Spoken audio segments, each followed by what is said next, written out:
I like to tell people, listen, anybody could come up with a good idea. Or at least anybody can come up with an idea. What we have to do as engineers, and especially as transportation systems analysts, which is what I think I am, is to use our science and our knowledge to analyze the ideas and to determine if they have merit and how we can design around them. And we took that and we designed a one-way system for the Queen's Park Savannah. That included looking at the entrances, the exits, where we would have parking, how many lanes you would have, what sort of volume capacity ratios you would have. And one of the things that we did in traffic management branch that was good in those days was to collect traffic data. Who funded that? That was funded by the state. That was part and parcel of our remit in traffic management, the continuous collection of traffic data throughout Trinidad and Tobago. And then if you were doing a particular study in a particular area, we had to collect special data for that area. So that we did that. That was part of the course. And we were able to analyze, of course in those days we didn't have computer simulations, but we did it by hand, it wasn't that difficult, and project what would be the travel times and the volumes on all the roads that were around the Queen's Park Savannah. And we were able to argue that if we designed it properly, it would work to the benefit, for the maximum benefit, in that the overall time savings would be significant. There were, for some people who might have an increase in time, but overall, there'd be overall time saving. And we had to sell that. And we had a lot of media to sell it. We used to have a traffic city in those days, where we were at Mid-Center Mall, I think, and we laid it out on the ground and people could see it. We went on TV and stuff. The minister bought into the idea. That's very important. He bought into the idea and he said, go for it. He argued in cabinet, we got the approvals, and we implemented it in 1980. I remember when we were doing the changes this Sunday, because it started on a Monday. There were some guys driving and saying, they will shoot you all! Because there was such a radical change, you know. So you got a lot of negativity? You got some negativity. Oh, okay. You got some negativity. But it was implemented. And of course, as with every scheme, you had to look and see what way we have to make some minor changes and stuff. And it worked. We also did some surveys afterwards, including surveys of users to determine their experiences and stuff. So we did traffic studies before, we did the design, we did the traffic studies afterwards, and we did a full report on the implementation of the program. My prediction at the time was that it would work for about 5 years, and I said that within the next 5 years, and I was from 80, we would have to do some significant changes in the modal split, that is the choice of mode, in order to maintain the quality of But choice of mode you're talking about? Shifting into higher occupancy vehicles, because I recognize that with the traffic growth that we were seeing, that we would have a slow degradation of the too many cars. Too many cars. Yeah. But that was how many years ago? that was 38 years. Almost 38 years ago. And there have been a good improvement was when after me, I think I was under Roger, the improvements to the St. Anne's roundabout intersections allowed the movement from that was the worst one that we had, the of the Lady Young into St. Anne's movement. And they have a nice design that yeah, Roger, and I think that was Roger and to plan. Yes. So they did that link, and that to me that was a great design. We also attempted the first time in the country to coordinate traffic signals, in that we realized that we had to put down pedestrian signals, and that came in subsequently, and we tried to coordinate them, but we couldn't hardwire them, so we used time clocks.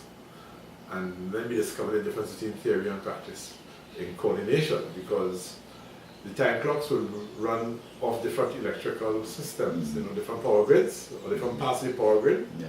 And there were slight fluctuations, and therefore the clocks would go out of time.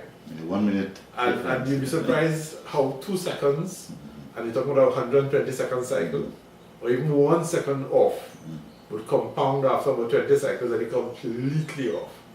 But as it turned out, it didn't interrupt the flow that significantly, so that it really wasn't a problem. You know. So that was an interesting experience for me, and it was, I guess, it's significant in that it changed the nature of the flow in a significant amount. Any other?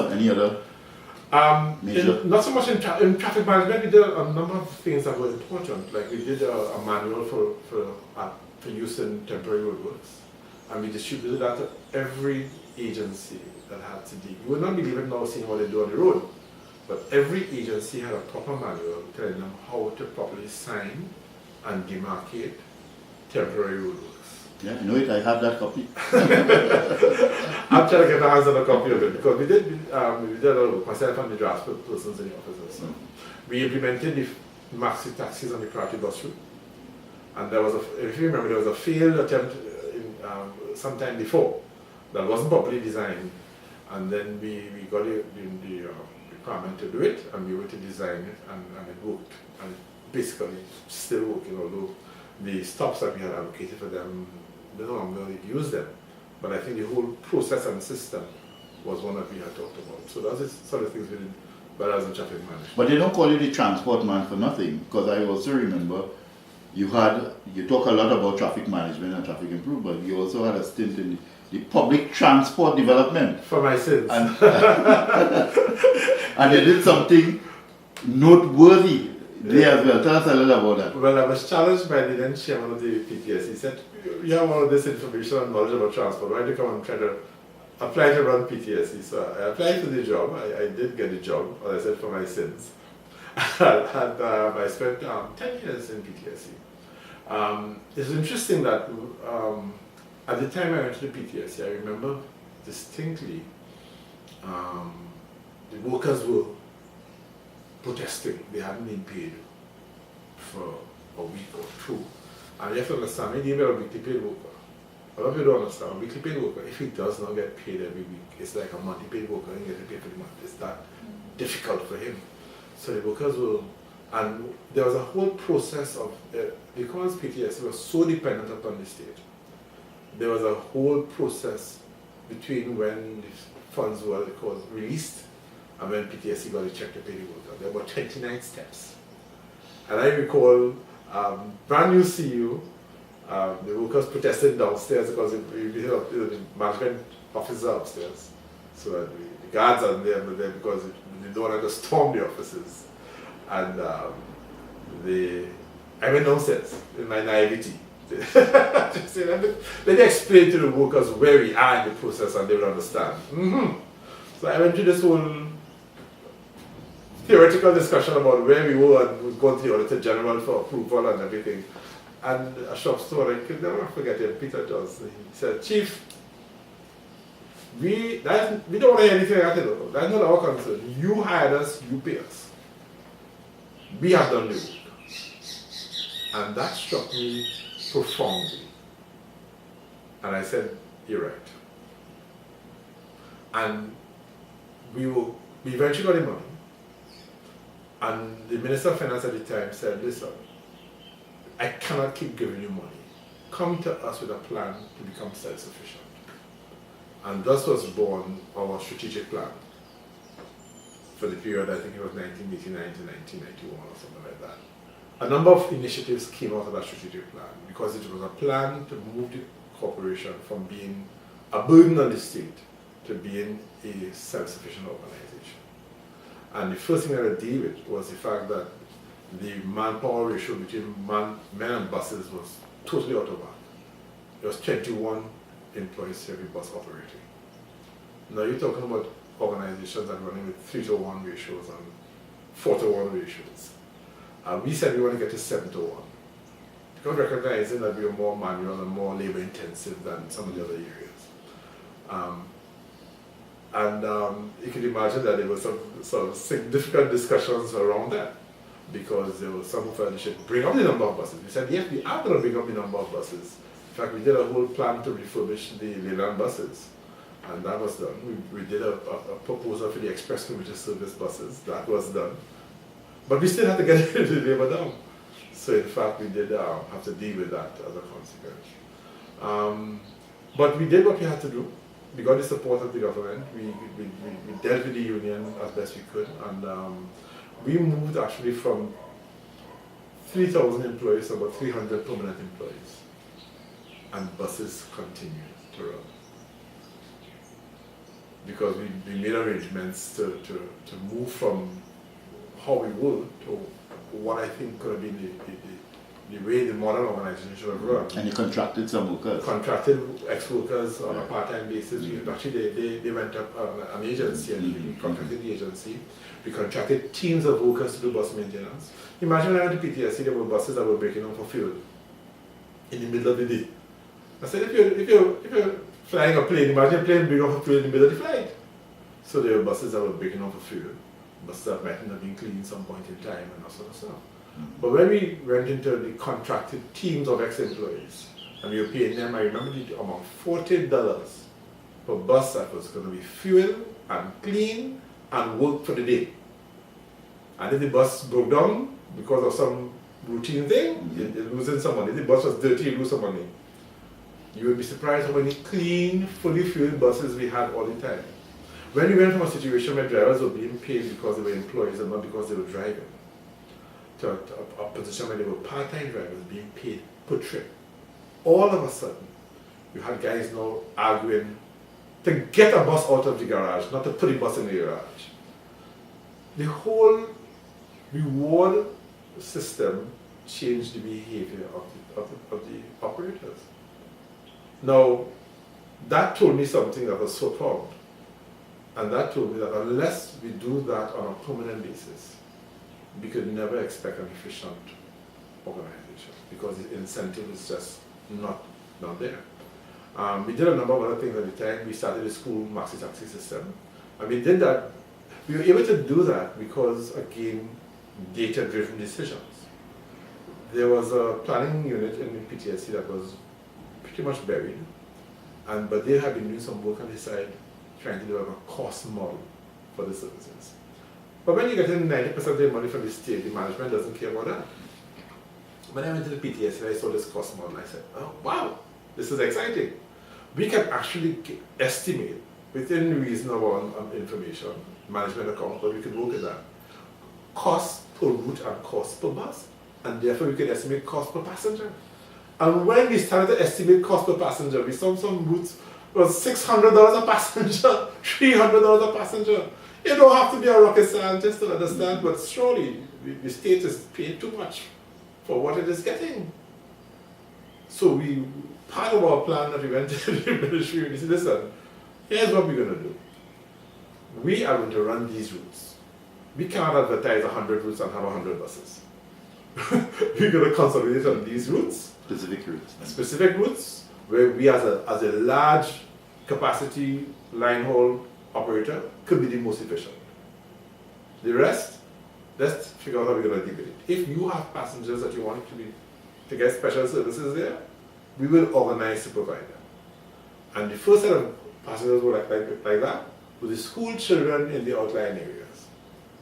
And we therefore said we're going to set up a maxi taxi system where we are going to contract them as a charter to run trips, to pick up and drop those school children. The cost per child is going to be much less than this cost in the state now. Right?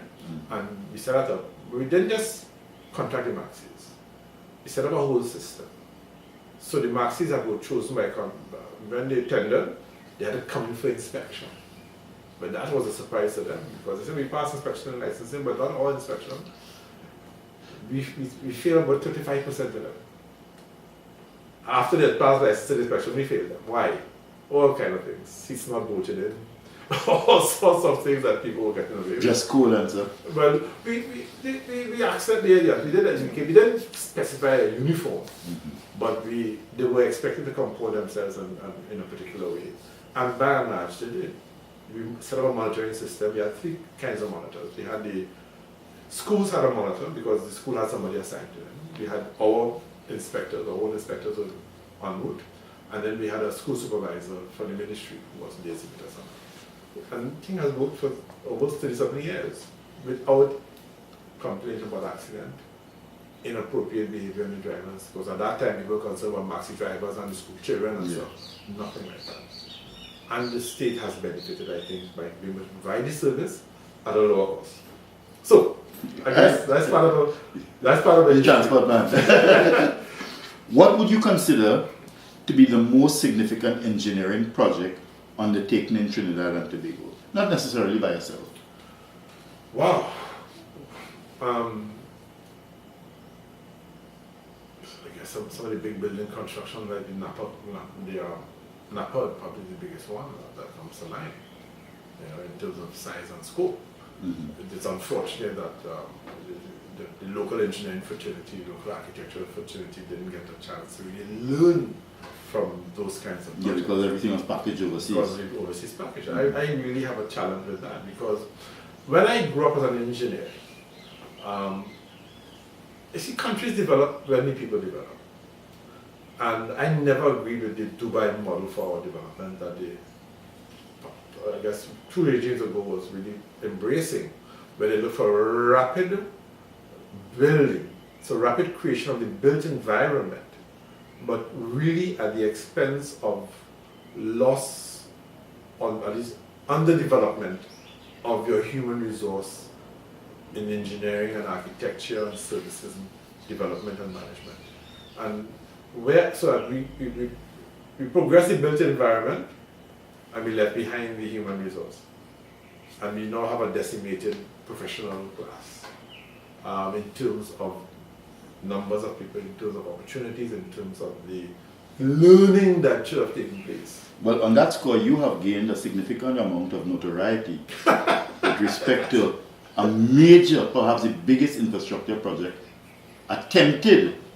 And as you mentioned the word rapid, I remembered it. You have been associated in negative terms with the rapid rail. Why did you feel the need to obstruct that significant infrastructure investment? That's a teaser, Ray. That's a teaser. And I like the way you take yourself out of it.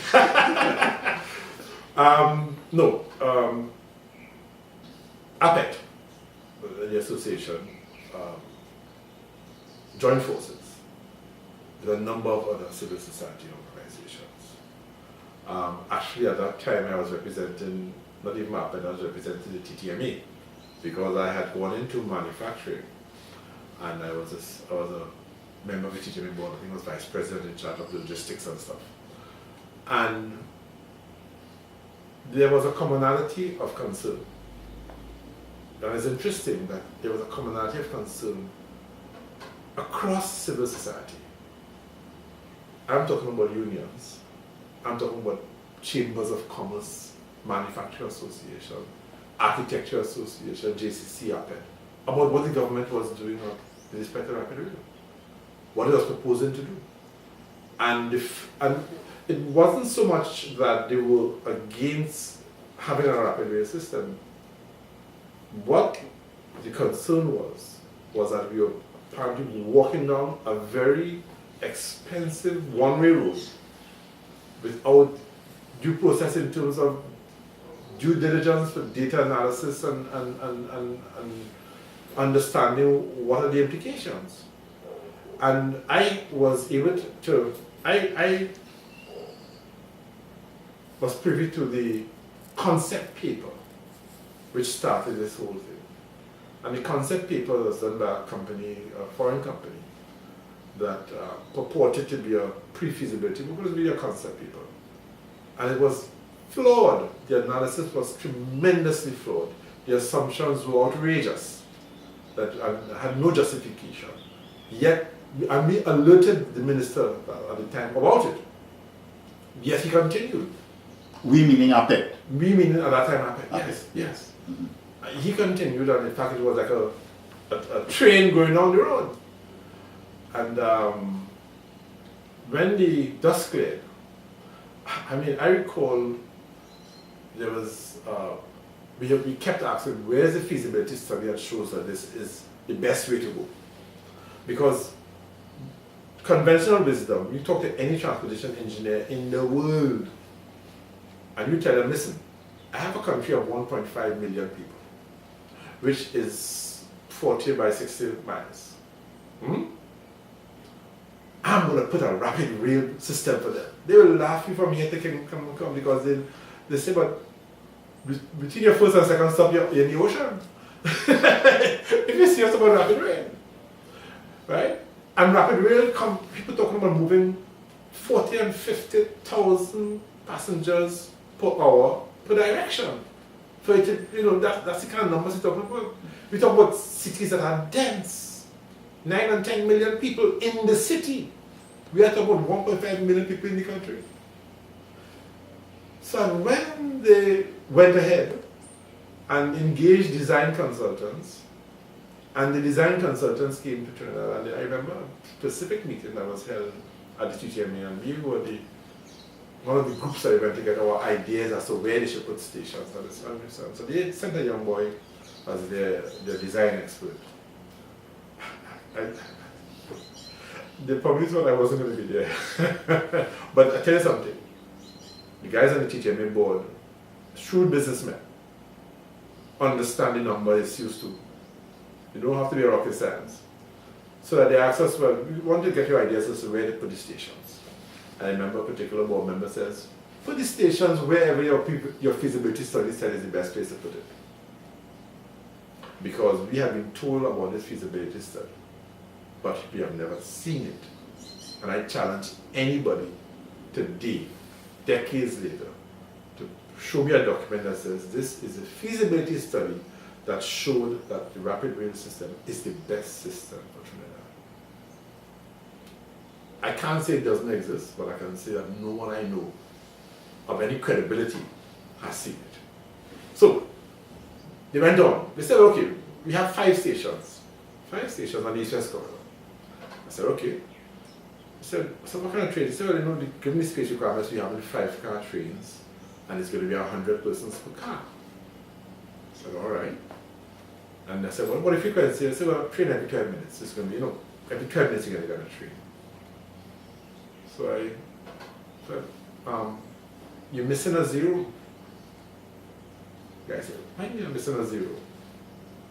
I said, well, this is a multi-billion-dollar project.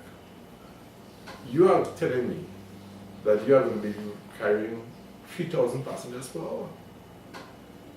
Because there's 6 trains per hour by 100 passengers by 5. I think that was the end of the meeting. It was a pappy show.